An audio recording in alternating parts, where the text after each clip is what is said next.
Good morning, everyone. Good morning. How are you guys? Everyone's good? Cold? It's cold, huh? Hi, Patrick. All right, thanks for being on time. Majority of you guys. So I'm gonna take a roll later. What we're gonna do today is kind of finish chapter 6, which is the integumentary system, and then we will go on to chapter 7, which is our skeletal system. Take a lot of notes, please, especially when we get to the skeletal system, because you will have to know the bones, the names of the bones. So we're going to be, make sure I will give you resources to help you learn them and remember them. But the better notes you take, the easier it'll be for you guys. Oh, what should we like know about the skin? Everything we're covering. Like, should we like memorize all like the different like sweat glands and stuff? You should know the purpose of them, right? I mean, you should know that the glands on the skin, which is the sweat glands, and you have your oil glands. Like, we Right. should just like know that, or should we like have more like in-depth knowledge Yeah, on? so here, I'm gonna pull up let me share the PowerPoint. Hold on.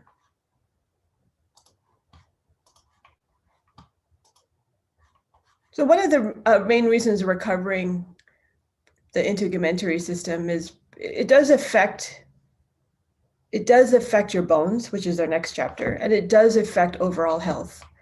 So, and we're going to get into that in a second in the next few slides. But to answer your question, when we look at our slides, let me go to the beginning. Right, you always want to know the function, what it is. This is what an integumentary system is, what it makes out of. It's 16% of your body weight. It's your hair, your skin, right, your nails. You always want to know function. Anytime I go over everything, what's the purpose of it? Why do we have it? And how does it affect the other systems? Because when we went over on the first chapter, when you guys were introduced to the systems, one of the main things that that I was trying to get you guys to understand, and hopefully I did, was that all the systems are connected to each other, right? One system affects the other. If one system is altered, then the other systems have to figure out a way to find homeostasis, and then whether that outcome is healthy or not. But that's a purpose of the body, right? The central nervous system is to find balance.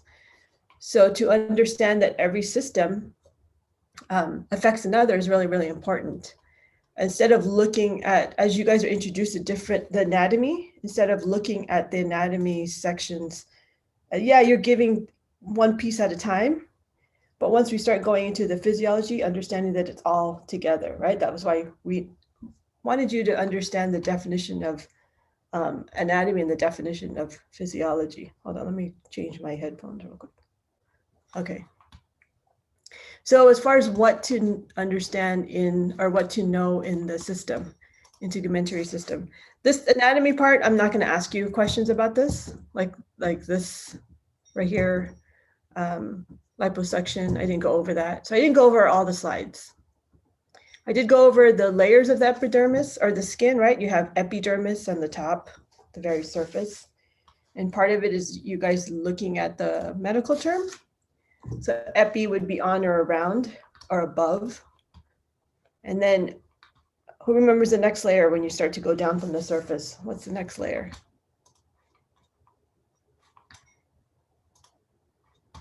The dermis. Dermis, yeah. So you have the epidermis, the dermis, and then what's the very bottom?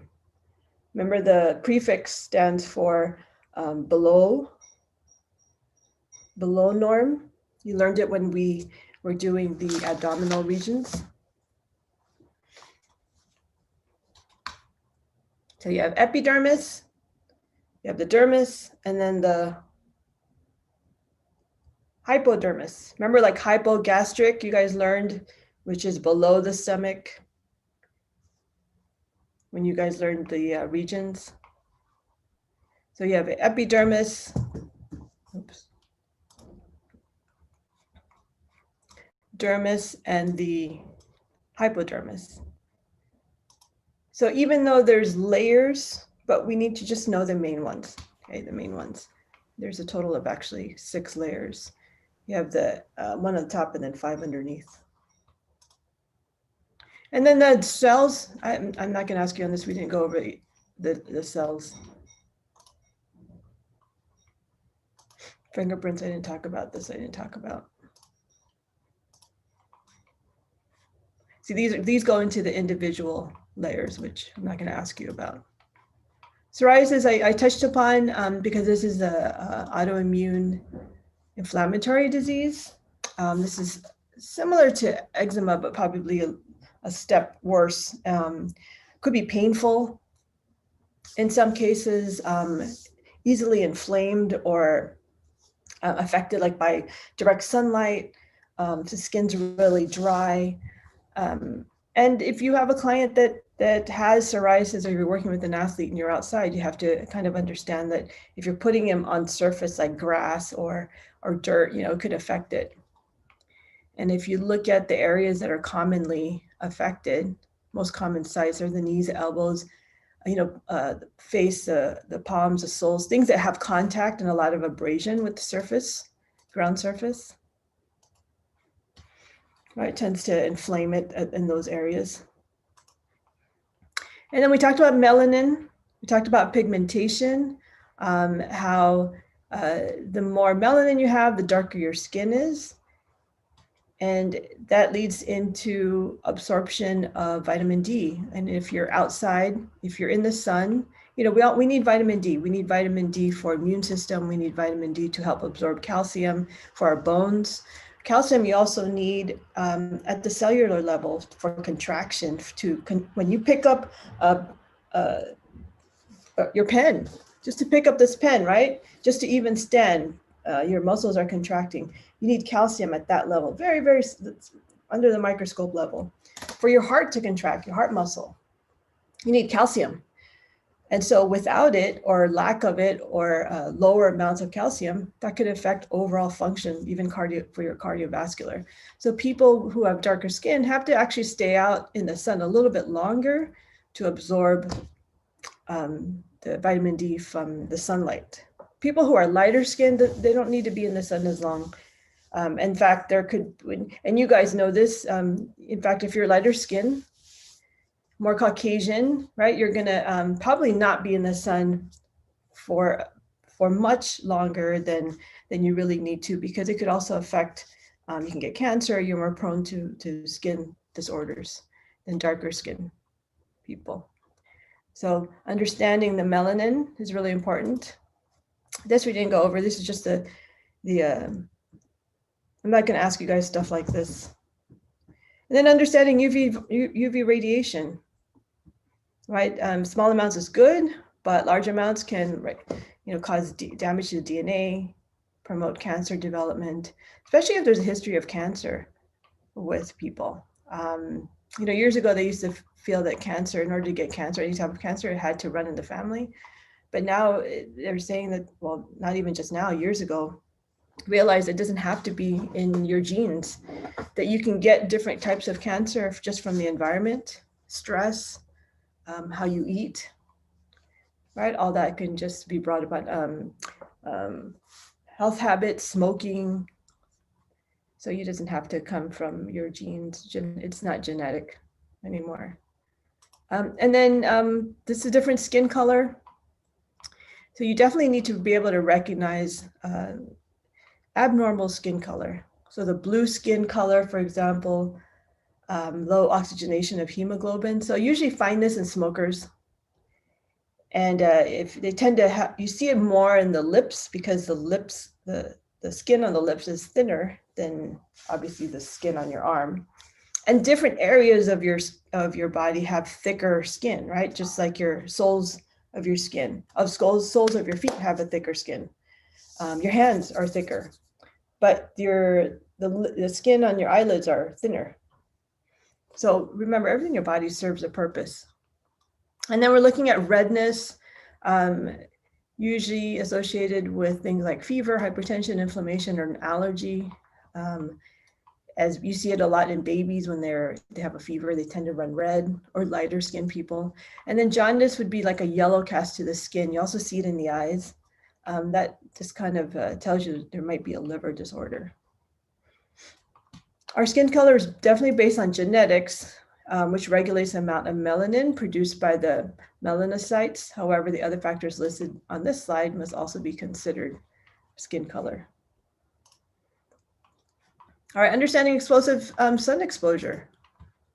If you're an athletic trainer and you're out on the field, you're responsible for the well-being of your team. And if somebody, you guys did the heat illness training, understanding that skin is in your environment, and exposure to skin can also affect somebody's recovery if they're starting to develop signs of heat illness. And if not recovery, but avoiding heat illness. Okay, and here's the dermis. This is now a lower level. And then we didn't talk really about stretch marks. I don't remember it was this class, somebody asked about it, but no. I did talk about this. This is where small skin hemorrhages from decreased platelets. However, there are treatments, recovery treatments, where we intentionally produce petache. So it's when we use a Grafton tool, which is like a blade, and we use it to get into the connective tissue. And we basically find an area, and it could be the arm, could be an elbow, could be a joint here, could be the legs, could be your low back if you're tight in the back. And it's just to break the little capillaries a little bit, and you'll see little red dots. We just put blood in the system, in the area, because blood is a healing connective tissue. And so it brings blood there and then promotes healing. It is okay in some cases. Does it hurt? It's uncomfortable. It shouldn't hurt, it's just uncomfortable. And when I say blade, it's not like a sharp blade where it's gonna cut the skin. I'm trying to remember where I put mine. I have it somewhere. Oh, I'll get it after break. I remember where it is now. It's like a blunt instrument, but it's usually metal. A lot of people use maybe like a hard plastic or a jade. It's almost like if you guys take a spoon, and the spoon has a round edge. Don't take a knife, take a spoon. If you take the spoon, and if you, in fact, do this on your break, right? Go grab a spoon, and then if you just take it on your arm, like here, and then I just scratch it like this, just a little bit. If you feel kind of like a sandpaperish, like little sand, like you're rubbing on sandpaper, that's kind of a sign that you have some adhesions with your connective tissue underneath your fascia. So on the break, everybody will grab a spoon, come back, and then we'll do it together. So you guys know what it feels like. All right, we talked about our nails, but nothing, you don't really need to know anything much about the nails. It's just because it's part of the integumentary system. We didn't do that. We didn't talk about the hairs.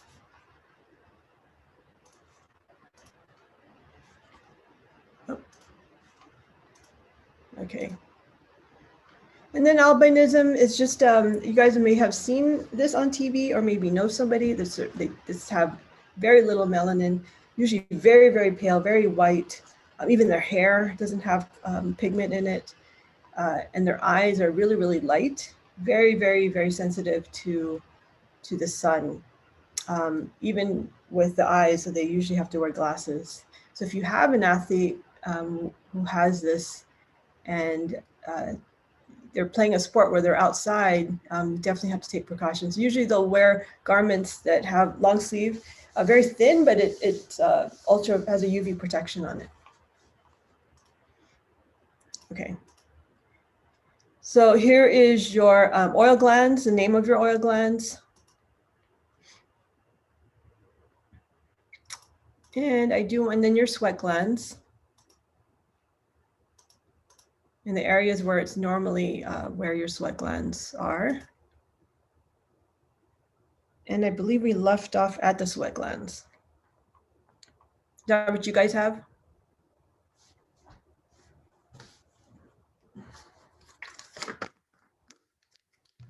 Yeah, I believe so. All right, thanks, Ruben. No problem. All right, so you guys know that sweat glands, right? One of the factors to find homeostasis is a mechanism when the receptors realize that it's hot outside, and then tells our control system that body temperature is possibly going to go up, which could be danger.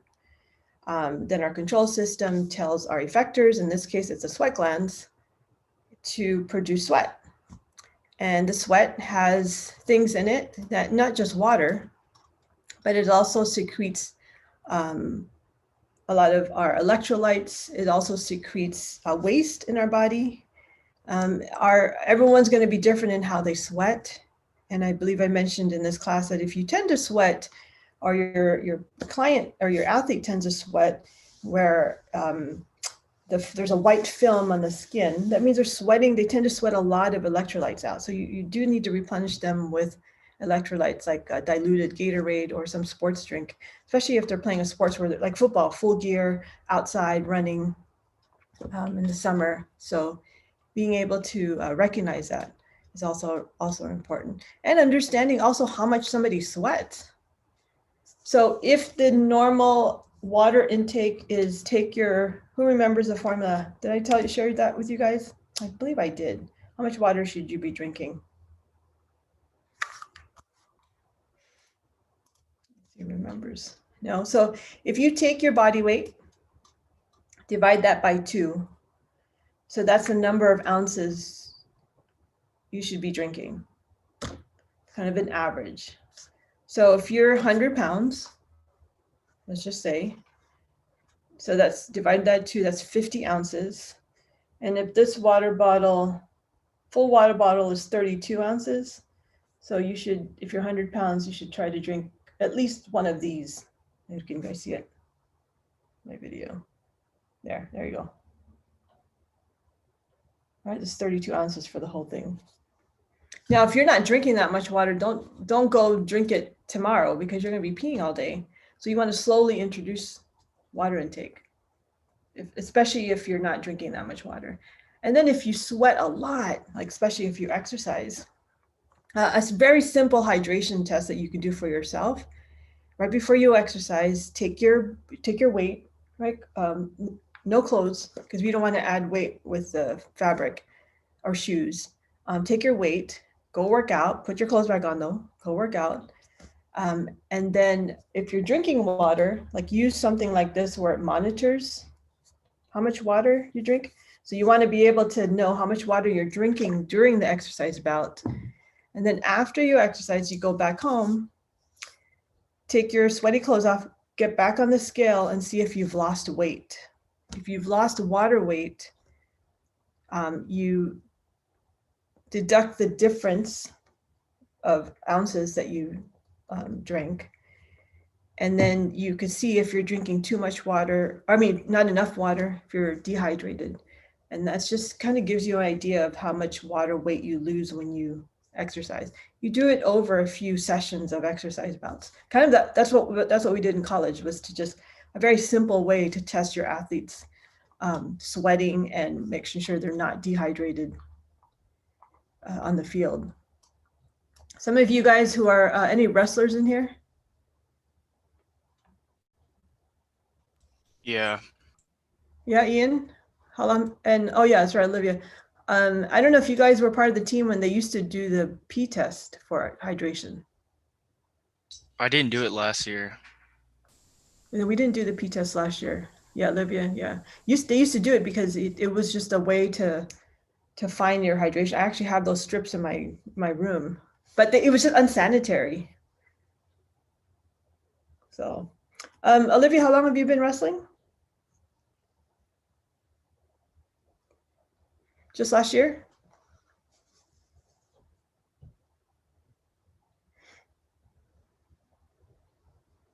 Not too long? Yeah, like a year and a half. Sorry. Okay. Because last year you guys, the girls did well, right? Yeah, they did really well. One of the Yeah. girls went to state. That's awesome. Did I take your guys' assessment, Ian and Olivia? I was doing the assessment. I don't believe so. No, okay, just curious. All right, yeah, so wrestlers sweat a lot, right? Because it's high intense exercise, really quick, short bouts on the floor, total body, really good workout, really, really good workout. All right. So let us go down to the functions. I'm going to go through this rather quickly.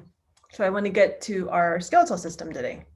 So functions of the integumentary system. The main one that I really want you guys to know that it's a physical barrier, and it protects our internal environment from our external environment, right? Has three primary barriers: a chemical, physical, and biological. And we know that the chemical would be the skin and the oil that does protect our the layers of our skin, our dermis, our epidermis, so that there's no penetration of anything from the outside to the inside. Regulates body temperature. And we know regular body temperature is 98.6. Body heat from cellular metabolism. And in cold conditions, we start to shiver. And all that is really, really fast muscle contractions to create energy and heat. So that's another receptor. So that we know that that's the opposite of the heat. In the cold weather, we shiver. I remember years ago, I did the LA Marathon bike race, and it was pouring rain, and I could not stop shivering. I mean, I think I was going into hypothermia, but it was just so bad. I could not stop shivering, no matter what I did. I just kept piling on clothes just to get warm, but people were taking their jackets off and putting it on me. I just could not stop shivering. It's the worst feeling. When you keep shivering. All right, and then it's very sensitive to light touching, a tactile cue. Now, one thing that's also important when you guys start to go into, and I'm talking to you as if you're going into this industry. So when you start working with clients and you start working with any population, one of a big ways we cue movement is through tactile, meaning touch. There's also safety protocol and ethical protocol when you are touching somebody in a clinical setting. It's always with 2 fingers, and you always ask first. So for example, if I'm going to teach you how to squat and you're unable to squat correctly and I need to cue your hips, a lot of times people will squat with their knees bending first. We actually have to bend at the hip first. We have to move the hip back and then descend, go down. Then the knees will follow. A lot of times people just bend the knees first and they go forward and they wonder why their knees hurt. The mechanics are wrong. So sometimes because our body is so used to moving in the same way over and over and over for years, to try to fix that movement in one session or one meeting is close to impossible. And partly it's because we have muscle memory.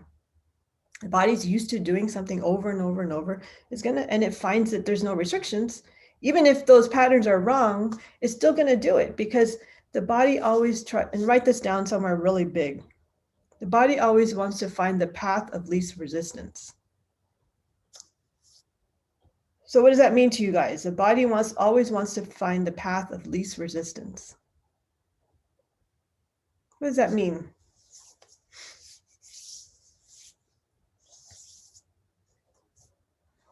And I'm going to put it in here because it's an important statement.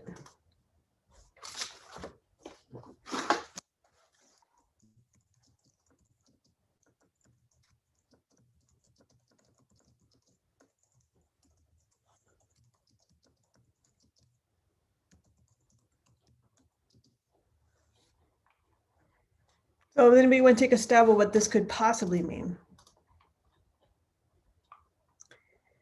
Yeah, this one way, Emmanuel, body wants to do things it's used to. Absolutely. Right? It's like, well, it's like that old thing, why change things if it isn't broken?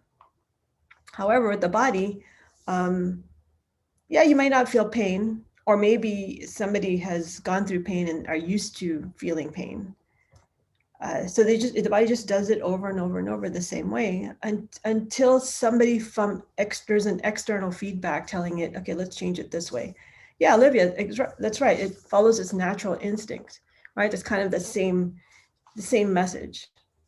So as a athletic trainer or physical therapist, your job is to recognize that maybe that path isn't correct.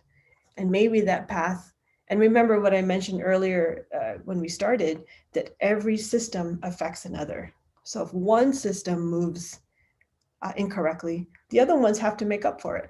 There's an altered movement across the board. It's like, look at a chain link fence, all the different links, right?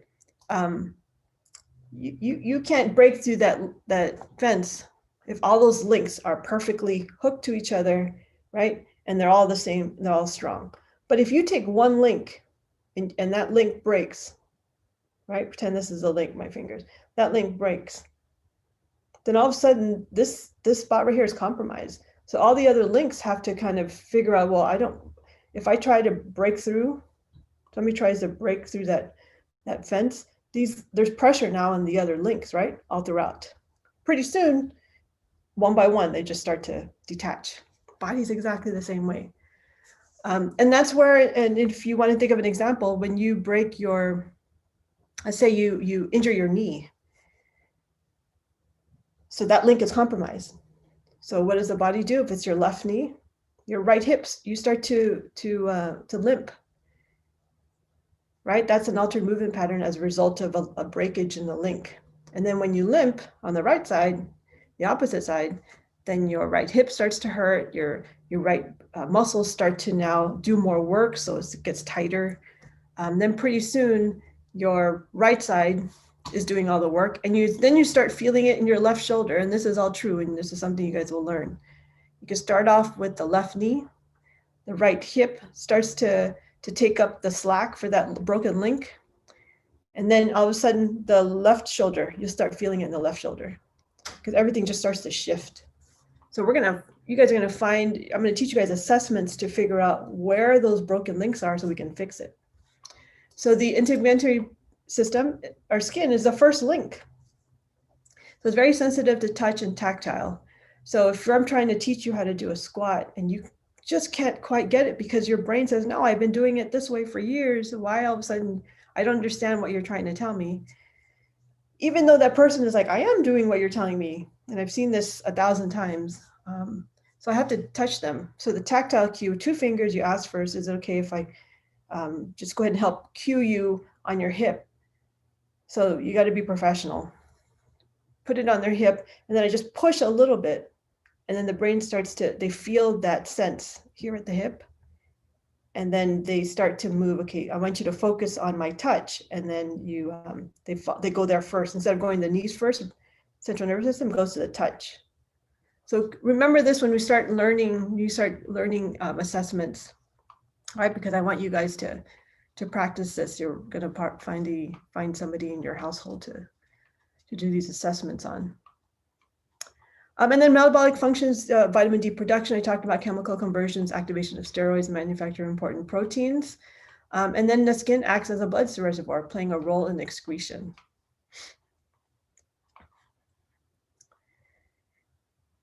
Okay. All right. Any questions so far? Is all making sense to you guys? Yeah, it's making sense. Yeah. Okay. Perfect. Because ask me questions. Right? You guys ask me questions if you interrupt me. And what's that, Ruben? Well, we're just taking notes and listening mostly. Okay. Goes the most efficient way. For example, when you deadlift, your body wants to bend your back so you can recruit more muscle. Kind of, Ian. When I'm working with athletes. And I saw this with my previous classes. Deadlifts are done incorrectly a lot. And I'm glad you brought up deadlifts because one of the first movements I'm going to show you guys once we get back in the class When you deadlift, your body wants to bend your back so you can recruit more muscles. Are you saying that that's the most efficient way? Or it thinks it's the most efficient way?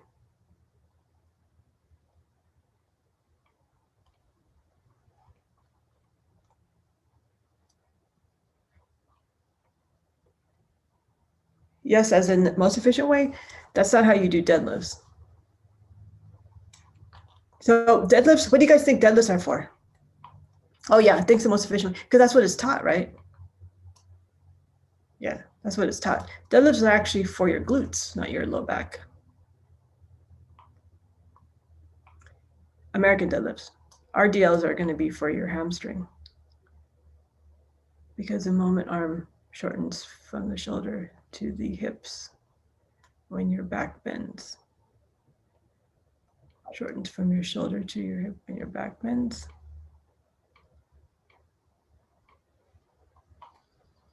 You're talking about lever system?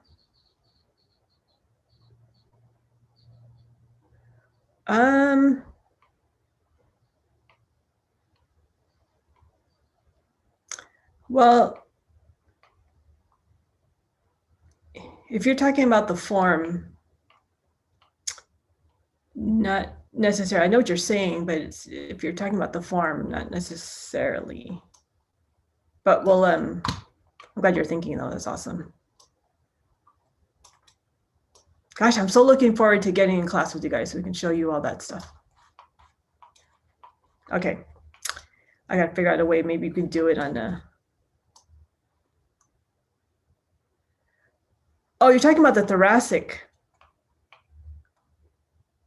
The upper back, the thoracic, when they bend over. So if you're looking, okay, so if you're looking at the form for, if they're doing like a 1 rep max, right? If they're trying to lift, so there's an argument, and I'm just going to mention this a little bit so we don't fall off track. So there's a couple techniques that heavy powerlifters who try to get the barbell up.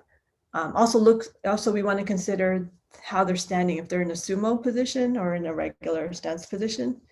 If they're in a regular stance position and they're going to lift that barbell up, some of them will round the back, which is not a right form.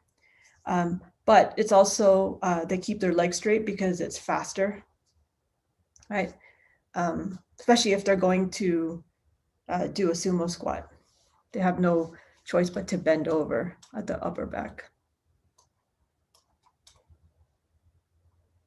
That's crazy. Oh yeah, you're right. You're right, Ian. You're absolutely right. Some people can lift really heavy in their deadlifts. Okay, sorry about that. Got off track. Ian got me excited about lifting. So response to injuries and wounds, there's inflammation. We know that if you hit your arm and there's bruising, right, that's just blood coming to the site, just blood coming to the site to help heal. Sometimes it's just warm, the temperature, right? So you as a therapist, you'd have to kind of touch and feel if there's any change in temperature at that site. There could be something going on there. And then cut into the dermis or subcutaneous layers breaks the blood vessels, and that's where you see escaping blood. But if there is a breach in that barrier in our skin, clot, it starts to clot, right? So it forms a clot so that the bleeding, it doesn't continue to bleed. Now, if your client is, or your athlete is on some kind of blood thinner, that's why it's really important to ask if they're on any medication, then the ability to clot, especially if there is a cut, is either lessened or not at all, because the blood's very thin, and blood thinners kind of remove the platelets, or lower the platelets in the blood, so it doesn't clot. And usually people take that because if maybe they have a propensity to have blood clots, or they have maybe cardiovascular issues, pulmonary issues. So you always have to ask if your client's on medication, because imagine if you didn't know that and your athlete tripped and fell, cut themselves, and you can't stop that bleeding. You're going to have to wonder if they bleed out, then that's fatal. So understanding that, or knowing what kind of medication they're on, is really important. All right, and that's we talked about the healing process. There's clot that happens so that the wound starts to bleed. I got you, Aliana. Okay. Then there's obviously large wounds, and if that happens, then scar tissue builds up, and this is what we call keloids. Did anybody know what a keloid is? We talked about this last week. Usually it's like a shiny surface on the skin. If there's usually like surgery, if you have surgery, if there's anything deep like that, scar tissue would build up. Or even if you get like a tetanus shot and then it scabs, it'll happen. Or maybe you skinned your knee and it scabbed and it was, not everybody gets a keloid, but that's what that is. Okay.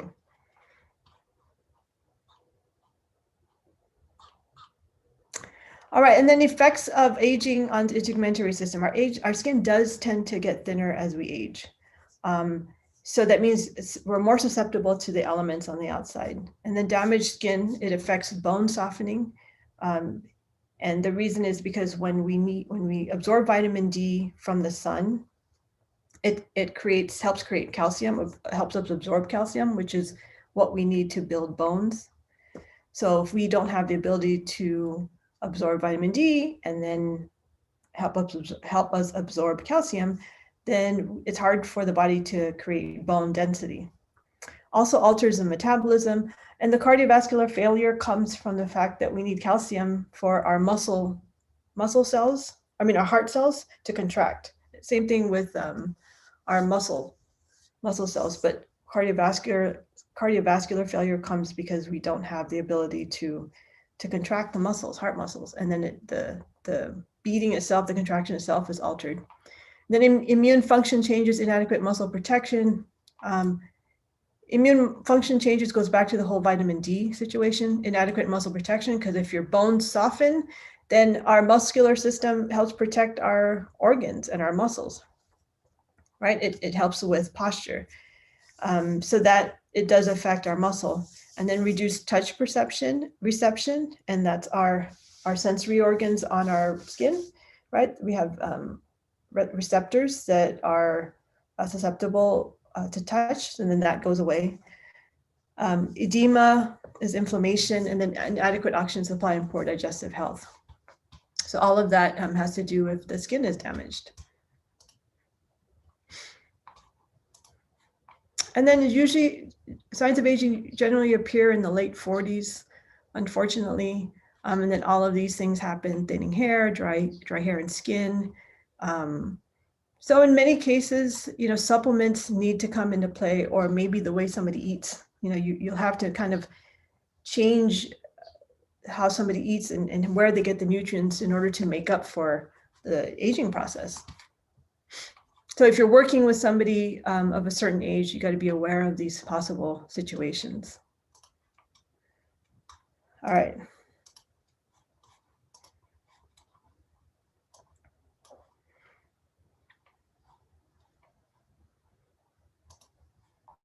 Okay, and then eczema is similar to, also like psoriasis, but not as bad. And this is common a lot. And some of you might have had it when you're babies, and then have gotten, once you develop a better immune system, it goes away. And some of you guys might still have it. It could be allergic to the environment. It could be triggers like pollen, dust sometimes, or heat. Sometimes when it's hot, you may get, if you go back to that slide where it shows you where we sweat the most, those are like hot spots. And sometimes when the heat comes, those areas are warm and hot. And then because they're sweaty, it tends to be really sweaty, then eczema can develop what they call prickly heat in those areas, and you get little red bumps and it's really itchy. So if you have patients or clients or athletes that have that situation, you have to be aware of it. Cool them down, move them in a different environment, because that can be painful. And then you guys know skin cancer, usually caused by UV rays. So fair skin and elderly people are at high risk, ensuring that they're not in direct sunlight.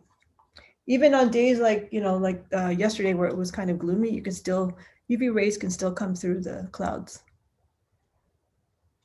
Just not as bad as like a direct sunlight. Okay, and then basal cell sarcoma, that's what this is. Usually found in fair skin. I have a redhead friend who has to get yearly to go in, and they literally, the doctor literally like looks at every part of her skin. They do sections at a time to ensure that she doesn't get this because she's susceptible to skin cancer. Wait, All right, Miss, I'm not gonna, yeah, could you go back 2 slides? I didn't get to. this one? Okay. Thank you. Yeah. As well. I just So, got you know, okay, so if you are working with fair-skinned people, if you notice unusual patterns like this, right? It doesn't look like a freckle. It's a little bit red inside, or maybe blistered a little bit. And if you notice that, hey, I didn't notice that before, you know, get them to check it out, bring it out. I'm not saying that's your job to look at them closely, like that's not your job. But if you just notice these things on their face, there's nothing wrong with bringing it up. Nothing wrong at all. Especially if you tend to work with them outside and you see them often, you develop a relationship with your patients and clients, a professional relationship. Okay. I'm going to skip these carcinoma ones just because it's not something that I really need you guys to know. Just be aware of, just in case you see it on somebody. You know, it's always important to notice these things. All right, and then obviously burns, leading causes of accidental death, fire, UV radiation, hot water spills, strong acid or bases, electric shock.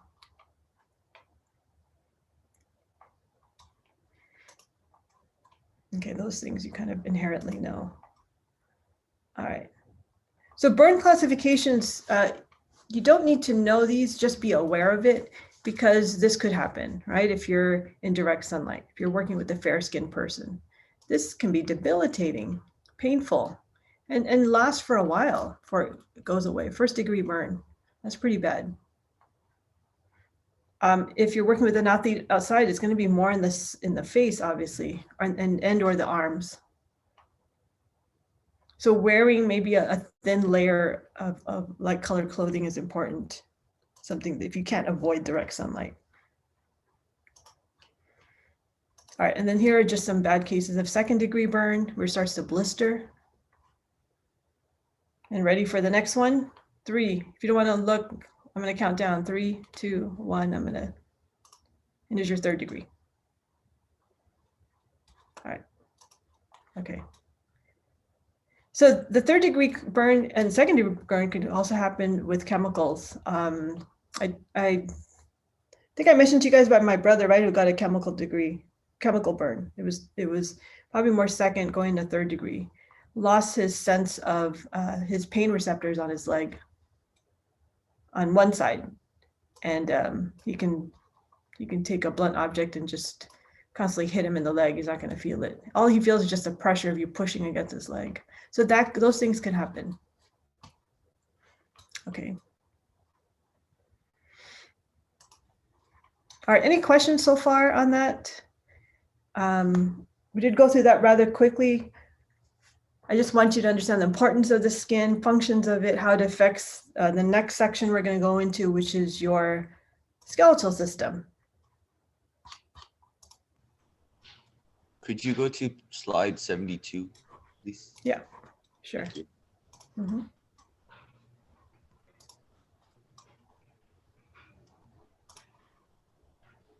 Thank you. Yeah, you got it already? Okay. So these slides are on your Schoology, by the way, guys. All right. So why don't we do this? Why don't we take, before we go into the skeletal system, let's take a 10-minute break. God, I can't believe it's 9:50 already. Come back at 10 and bring a spoon with you. You guys do that?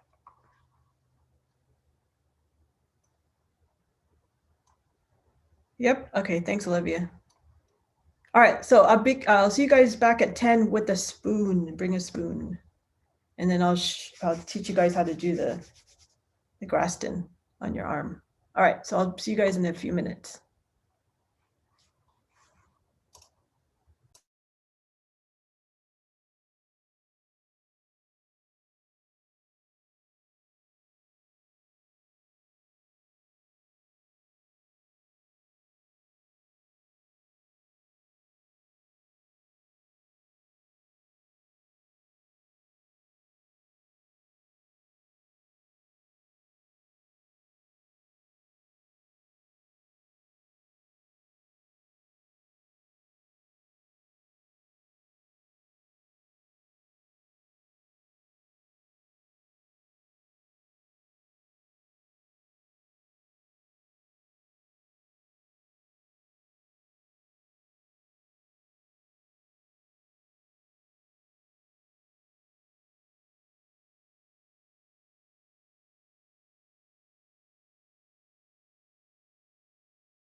All right, guys, you guys back?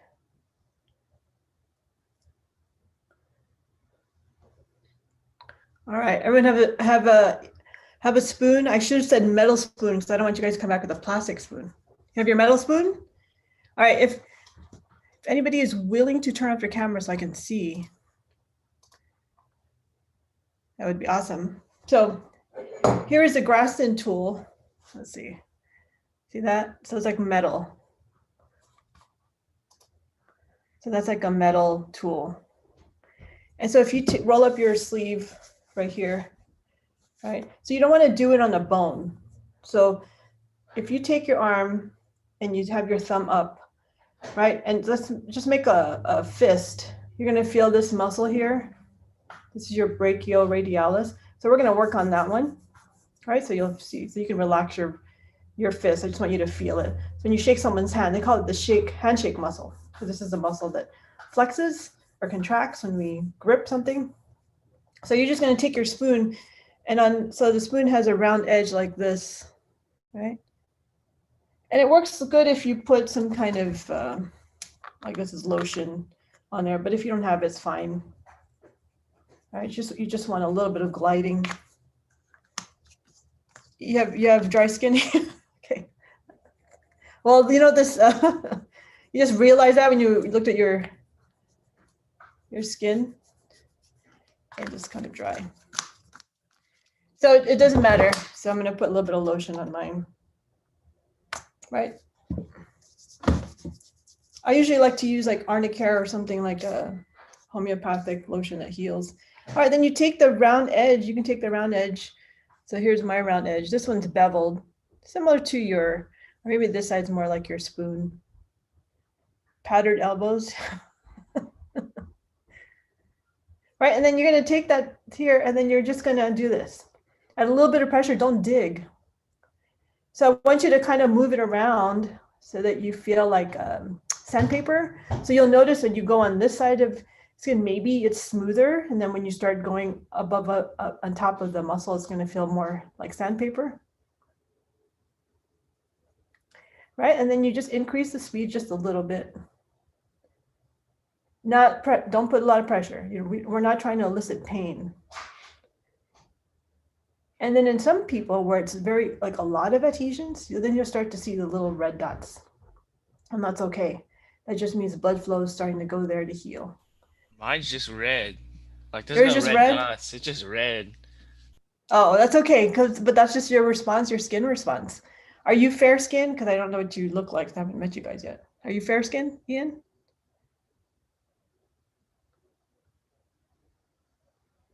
Is this going to relax the muscle? In some cases it can. So another place you guys can try, and it tends to be because it tends to be really tight on you guys, on most people, is on the side of your hip. So if you take, I'm going to just show you on the anatomy so you guys can see it. Hold on.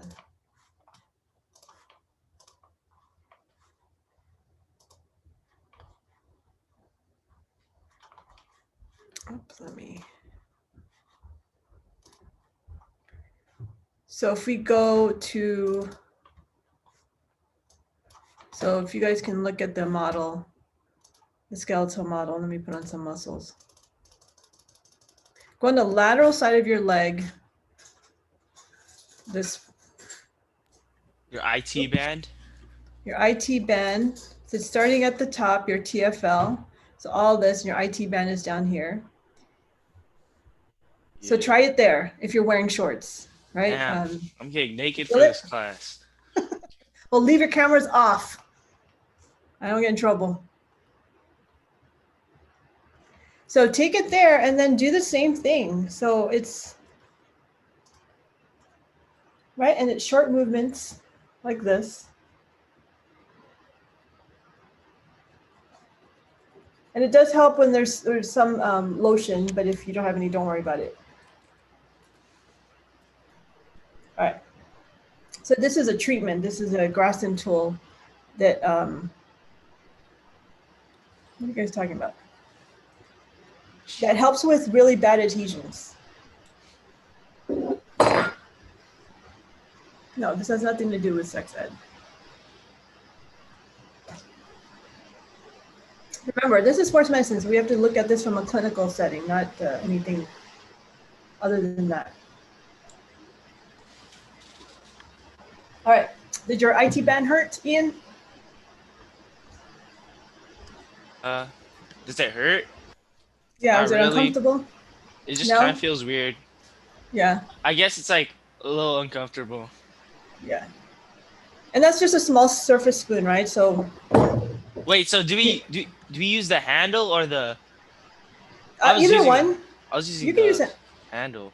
All right, for You sure. can try it. Because look at the Graston tool, it's rounder, right? We have different edges for the purpose. And there's other Yeah. tools. There's like tons of other tools. So whatever side works for you. But that's a kind of like a way to find something in your house to kind of replicate this tool. You can even use like a metal, I'm trying to think. Yeah, maybe the handle of a fork maybe, or a spoon. Like, what are like some common areas that people should like what's it called? Blade? That we Yeah, should sometimes blade? called blade, it's called Graston. Like a low back. All right, Low for back or sure. shoulder, like I've seen well, I've done like shoulder on somebody together with cupping. You guys know what cupping is? Yeah. Like that suction thing. So I'll do those treatments, and then on someone's shoulder it just releases the shoulder. All right, so when we get into therapeutic modalities, so we'll do more of this kind of stuff as well. I'll try to figure out ways, if we're not in the classroom yet, things that you can do at home to kind of replicate. So you So guys I can heard feel like it. this breaks down scar tissue. Yeah, breaks down Okay. scar tissue. Absolutely. For sure. Yeah. All right. Just don't dig, right? We're not trying to elicit pain. It has to be a little uncomfortable. And you notice there's a different texture. Like you'll feel sandpaperish on one side of your arm and maybe the other side is smooth. We don't want to concentrate on the smooth side. You want to look for that sandpaperish kind of feel. That's where there's some connective tissue adhesions going on. All right.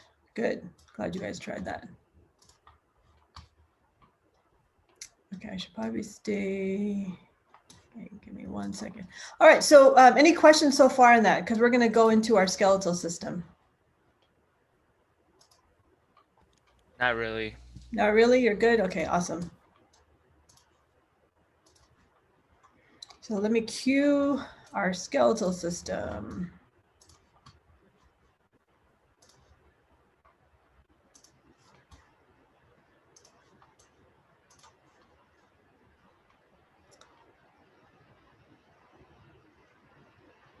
Let's see.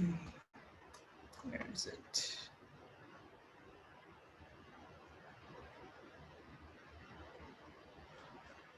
Give me 1 second while I cue this.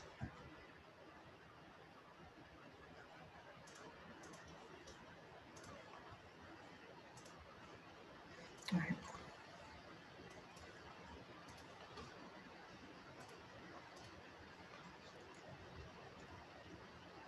Is it good to massage a knot in a muscle? Yes. However, you want to go in the direction of that muscle fiber.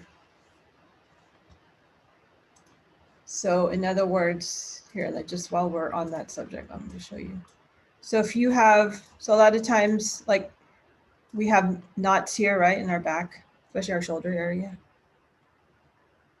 So you see how the muscle fibers, like these muscles run this way, this one goes this way. And up here goes horizontal, and this one goes kind of a downward slope. You always want to massage in the direction of that fiber, because if you go cross friction, you create more knots. So we don't want to create more knots, because the knot's not good. Then that alters the movement. Yep, good. All right. Skeletal system, here we go. In the place you have to be. Why not go to school where remote learning can...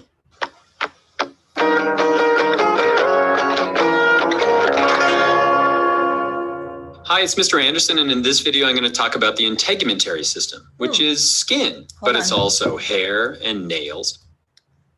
Oops, wrong one in the queue. Just a second. There we go. Get close to the words of the prophets. God is in there.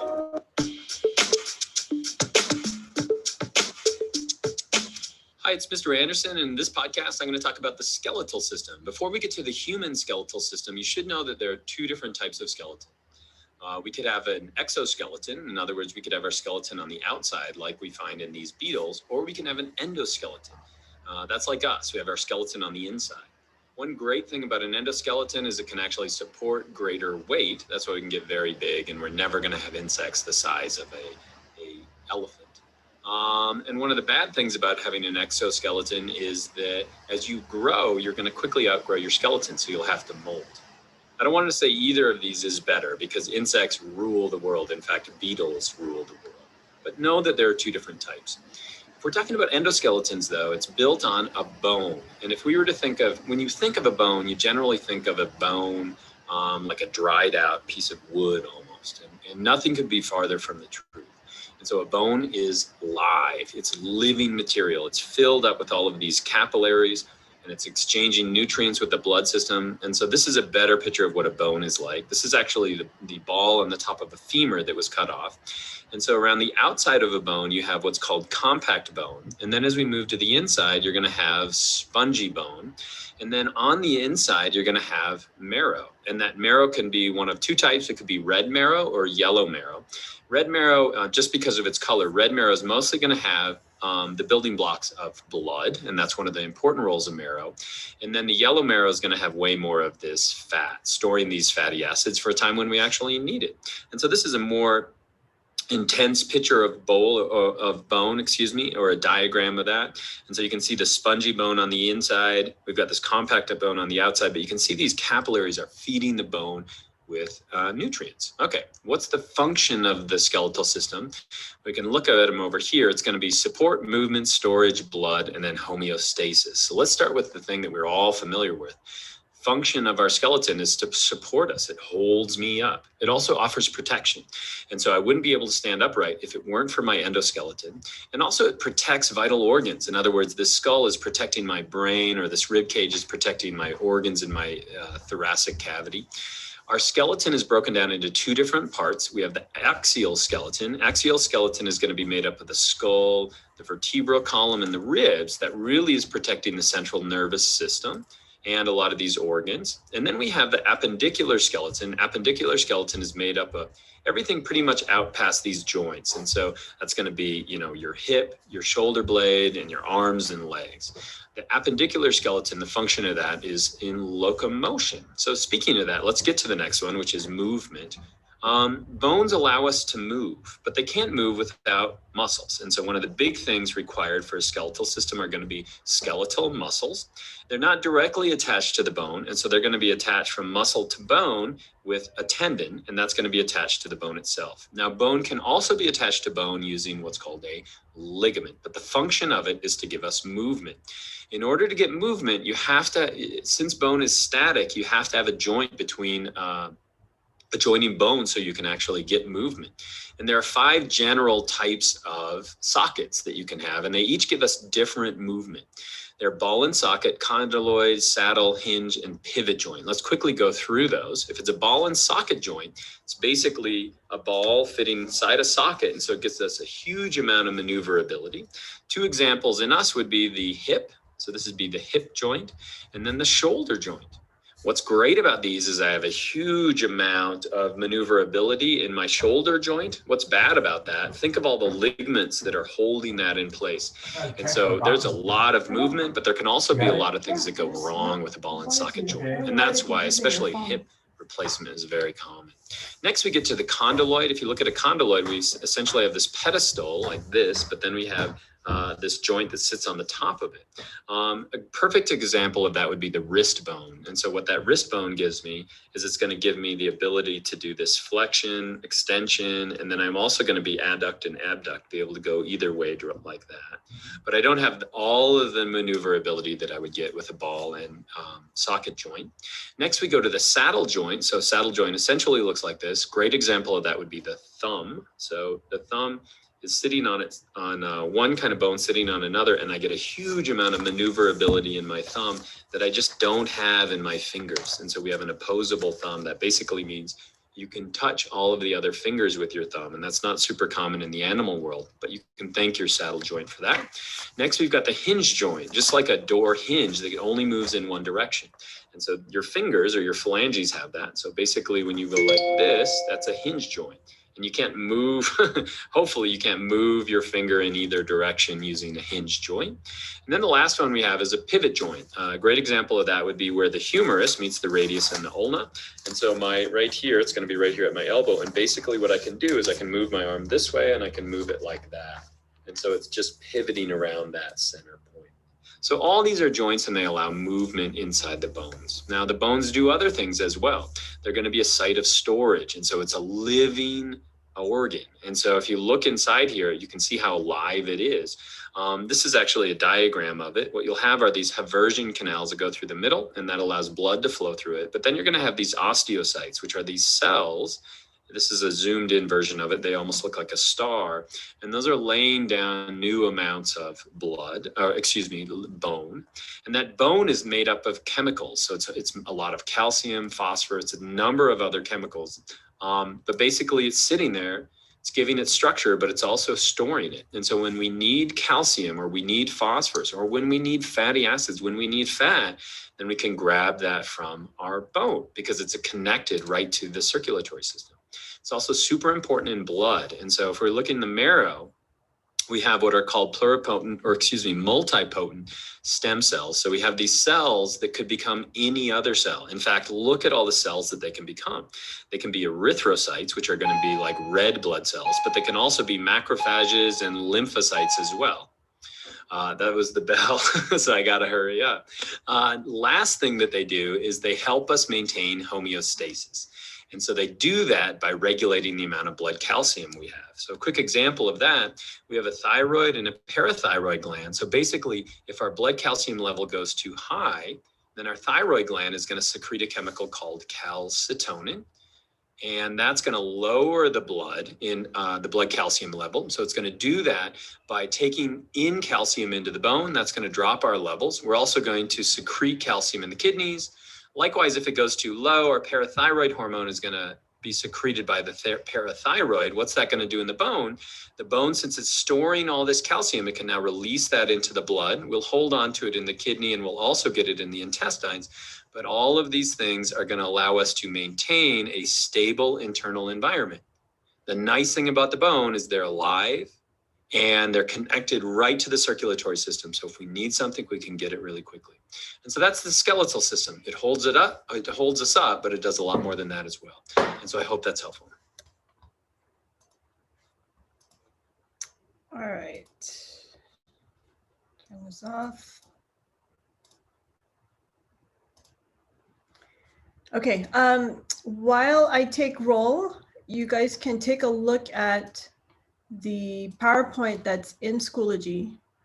So if you guys want to grab that for note taking, do so now while I take roll.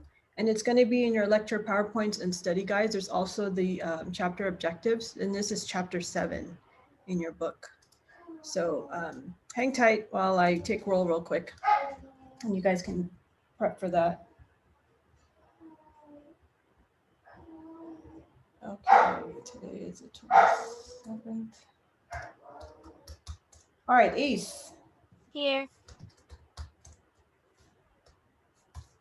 Olivia, you're here. Amelia? Here.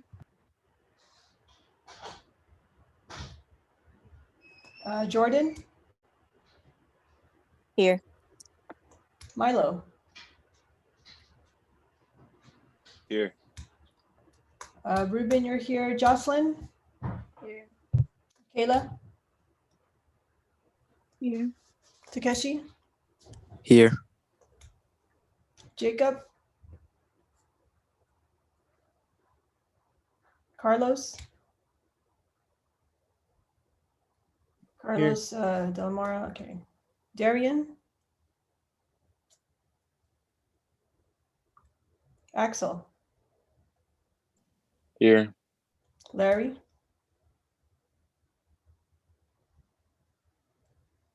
Charlize, Here. Emily, Here. Ian's here, Nathan, Here. Denisa, Here. Andre, Here. Patrick's here, Phoenix, Here. Vanessa, Cody, Here.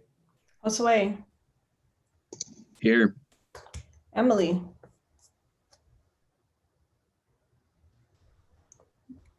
Brianna, Here. Jasmine, Here. Aaliyah, Here. Mark, Here. Micah, Here. Josh, Here. Alexandra, Here. Cooper, Mayan, Here. Irate's here, Manuel, I think I saw you. Here. Michaela, Here. Finn, Marissa, Here. Andrew, Present. and Zane. Here. All right, so I am missing, go back. Jacob Chong, Here. Darian, Larry,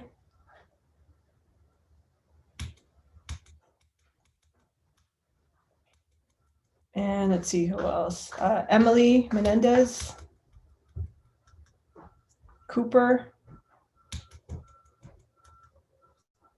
Finn, and that's it. All right, did I miss anyone? You guys good?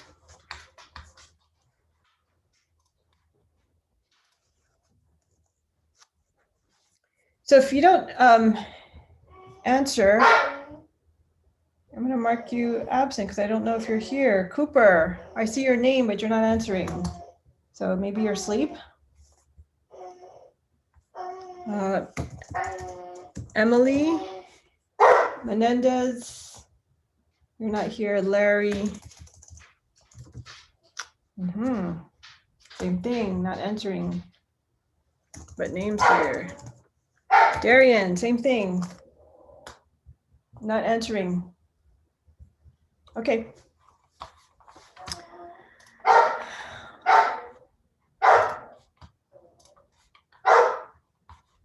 All right, so let's close this out. So you have the objectives, learning objectives in Schoology as well as this PowerPoint.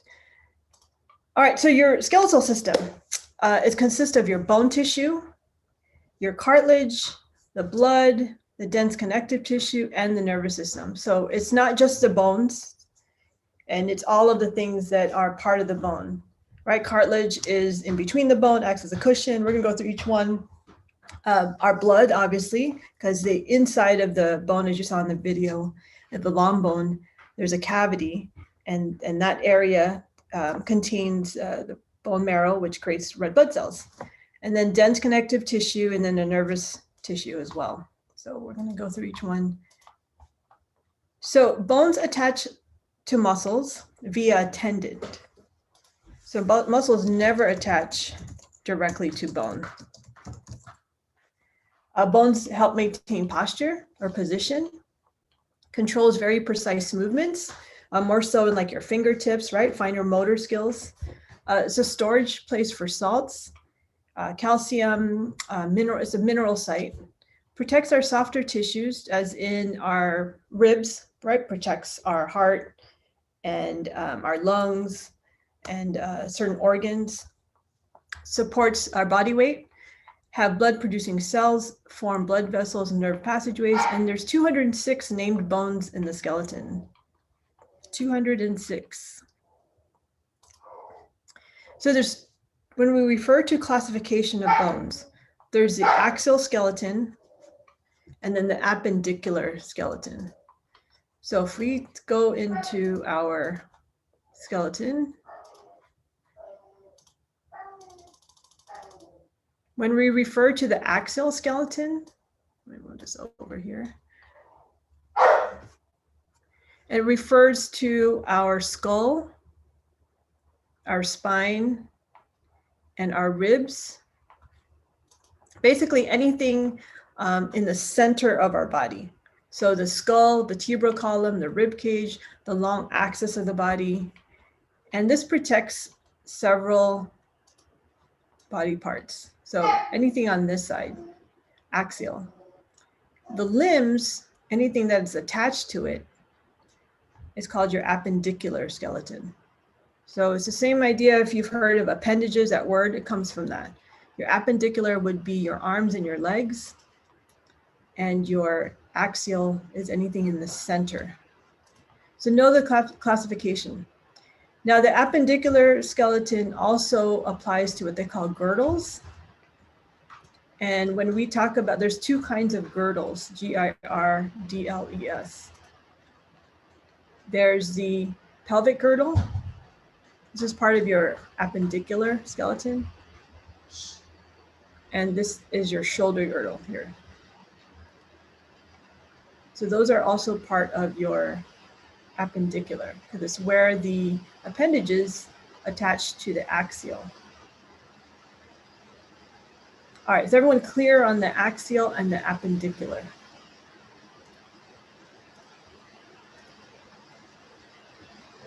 All right, so here are your classifications, axial and your appendicular.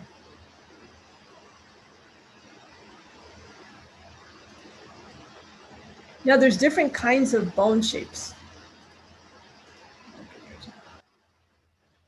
Okay, good. So there's different kinds of bones that we have in our body.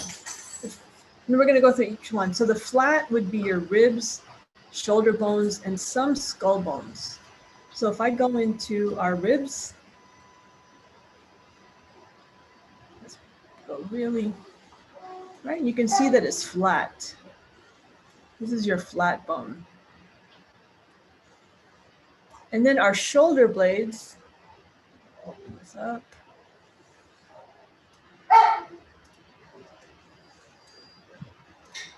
Oh gosh, asking for a rating. Shoulder blades are also our flat. So this is your scapula here. You can see it's flat. And the other flat bone would be your skull. Right? Not all of them, but mostly this part here is flat.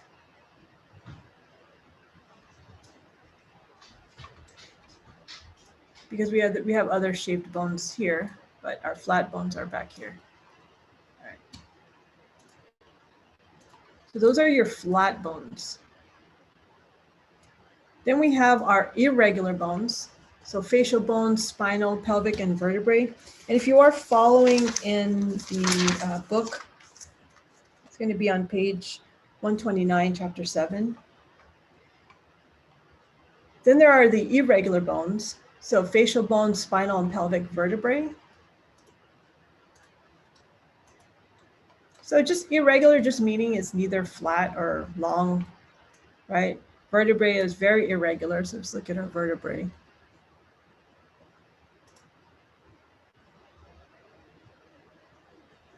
And as we go down our vertebrae, actually, the shape changes. Still irregular, but because of the functions that are required for each part of our vertebrae, from our cervical to our thoracic to our lumbar, it does start to change slightly in shape because form fits function. So let's look at our thoracic or our cervical. So if we look at, this is our cervical and our neck. So very irregular. And then our thoracic has a tendency to kind of swoop down a little bit, okay? Because this is where our spine starts to flex. Yep, we need that a flexed position, kind of rounding, not excessive, just enough to maintain upright posture. And then our lumbar is a little bit thicker, not as long, because this is where we need the most stability in our lumbar, where we carry most of our weight.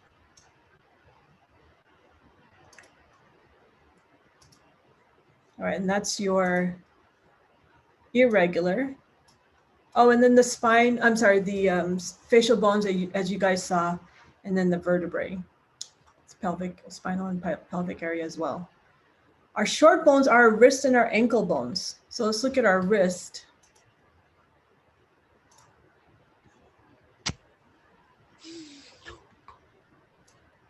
All right, so here's our wrist. Actually, let me get a different angle. Oops. And when we get to our wrists, there's actually a very specific name for these, but for now we're just going to refer to them as short bones because that's what they are. They're short bones. And when bones come together like this, right? So I said earlier, muscles attach to bones via tendon.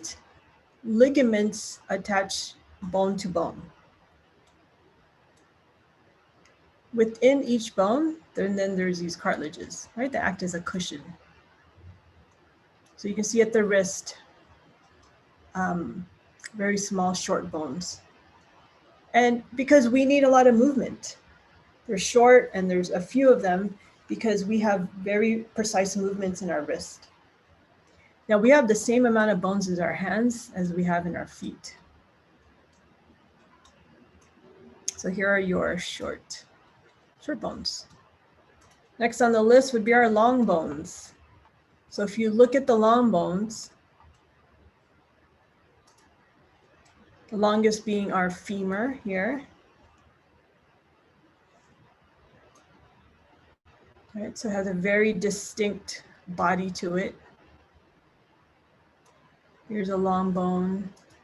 We have our arms, our forearms, the soles of our feet, our fingers and our toes. They're not as long, but they still have that shape. So if you look at our phalanges, which is our fingers and our toes, right, they still kind of have that distinct look to them.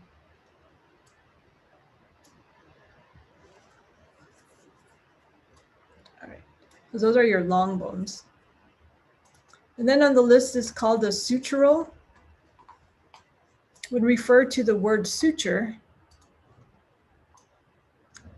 on the bones. We're referring to here, and open it up, on our skull. So you guys can see where there's like, so when two bones come together, it's called a articulation. This specific one in the skull is called a suture. So these are non-movable joints. It's still considered a joint, but these bones are sutural because when you guys were born, these were not fused together. There was an opening here, right? So our skulls were actually slightly apart and they were connected by a connective tissue. Because when you came out of the birth canal, your head needed to kind of come together, your skull, right, to come through the birth canal. So it needed movement. And then probably about a year, when you're close to a year old, maybe a little bit older, then this starts to come together. So then it becomes immovable. But there's still kind of these lines that are there. If you're around any small babies, like less than a year old, you'll kind of see this is still open. It's called a soft spot. and it's almost beating, like you see the pulse of in the skull. So you always want to be careful and not touch that spot. But if you are around babies, just take a look. See, ask the mom, oh, can I take a look at your baby's soft spot? But that's here. So we all had them. And then we have our sesamoid, which is inside tendons near the joints in the hands, feet, and around. These are more round. Yeah, let's see, and go back. Let's go to our feet.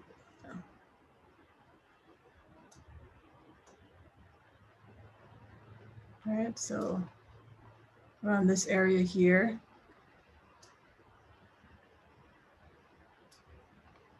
And you guys can see where the connective tissue cartilage is in between each bone. All right. So those are your classifications of bones by shape.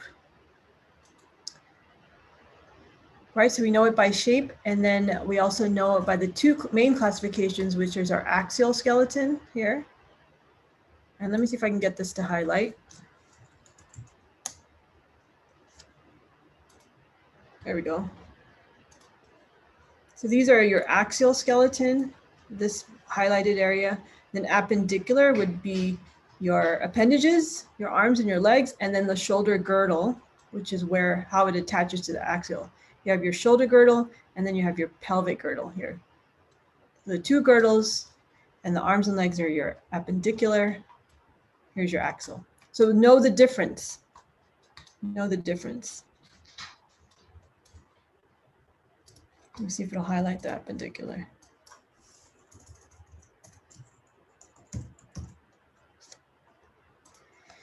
There we go.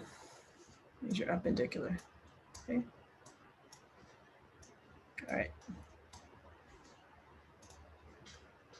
All right, so any questions so far? Everyone good?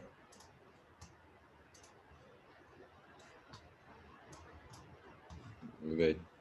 All right, a few more minutes. Now, one of the issues that happens that you guys may hear of, may have heard of, maybe some of you may have had it, is the carpal tunnel syndrome. So carpal tunnel is a narrow passageway formed from the ligament and bones at the base of the hand. Contains a median nerve, various tendons, and the tendon's irritation from overuse narrows this tunnel, so compresses the median nerve.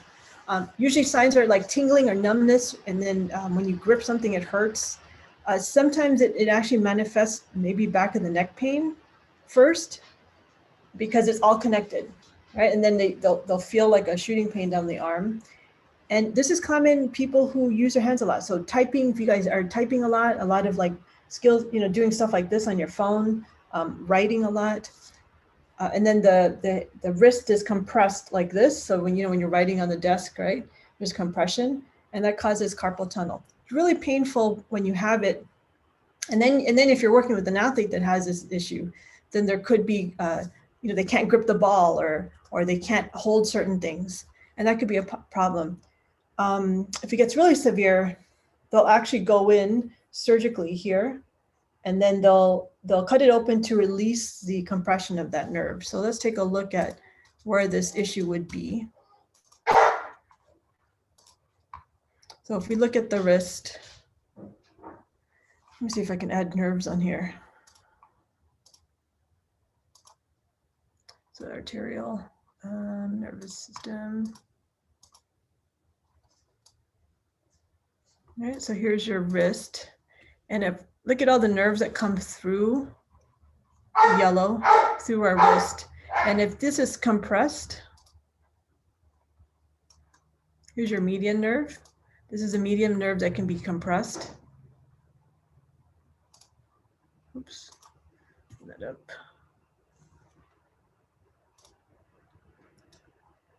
So if your hand tends to be bent like this a lot, there could be compression. And remember, when kind of the subject we spoke about earlier, when the body's used to doing something all the time, or it's in a certain position all the time, it says, okay, then I'll stay in this position. And then that nerve just stays compressed.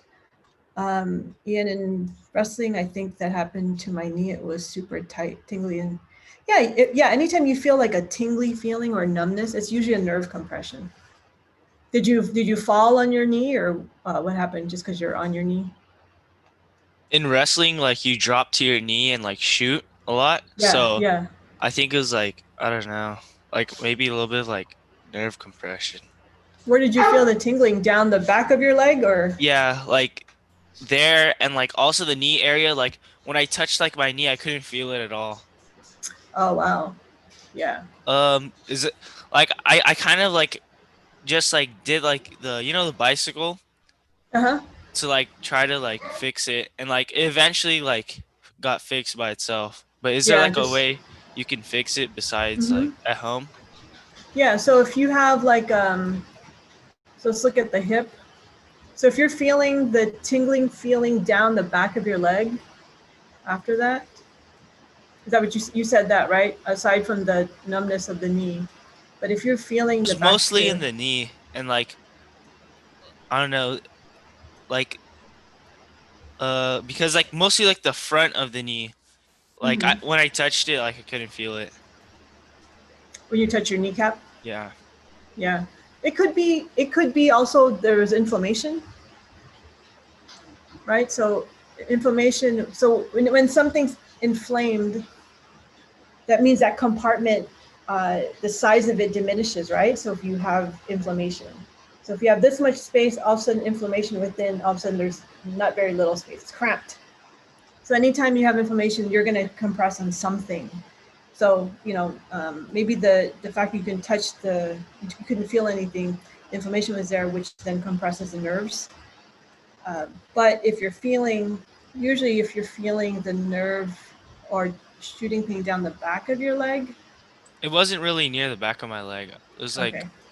like if it's the back of your leg, it's like sciatica, right? Or something. Sometimes, but if you look at all the nerves that come down her, Yeah, there's a right, so lot it goes more. all the way down. Yes, a lot, yeah. There How could would be a you lot like of that. how would you like fix it at home before like going to a doctor? Similar to kind of it's hard to say because it just depends on what it is. But if you think of how, if something's compressed, like what you do is you release it.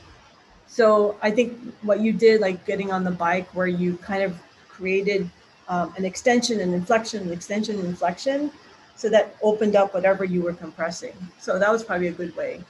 And it's hard to say what kind of stretches because it depends on what was being compressed. So you don't want to stretch something, but then end up compressing it even more.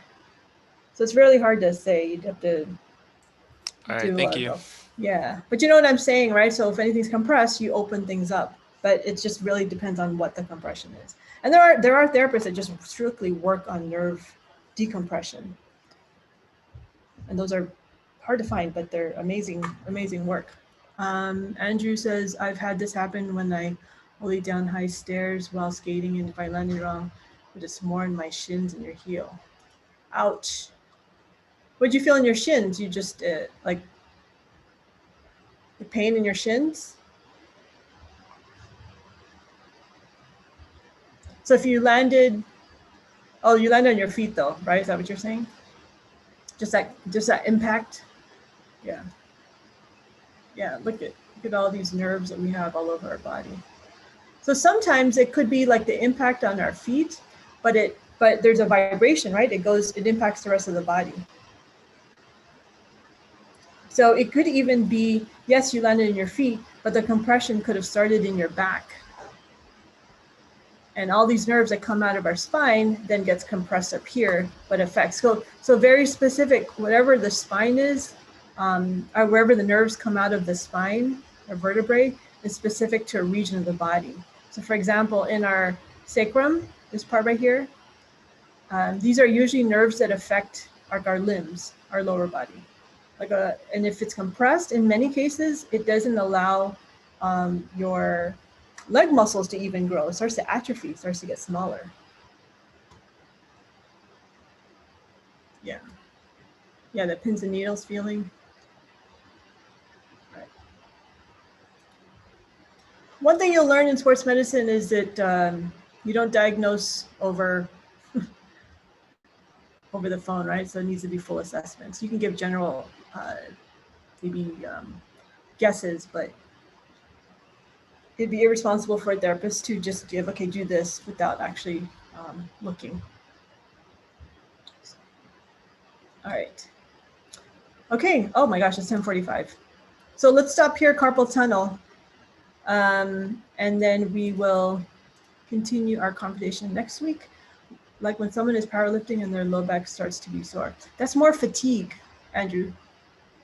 Right? So if you're powerlifting and your back is sore and you came to me for that, I would probably look at your form and maybe core strength. Yeah, wrong form. Right? So powerlifting is bench press, deadlifts, and back squats. 3 movements. So I would look at, okay, what is the form? And if their low back starts to hurt, maybe there's a core issue. Yep. All right, guys, I will see you. Thank you for hanging in there. I will see you guys next week. Take a look at your notes, review, and then Thank you very have a great much. week. You're welcome. Bye, Patrick. Thank you. Bye, Andrew. Bye, Ian. Bye. Have a good one, miss. You too. Thank you. Thank you, Andrew. You too. Bye, Larry. Bye, Micah, Axel.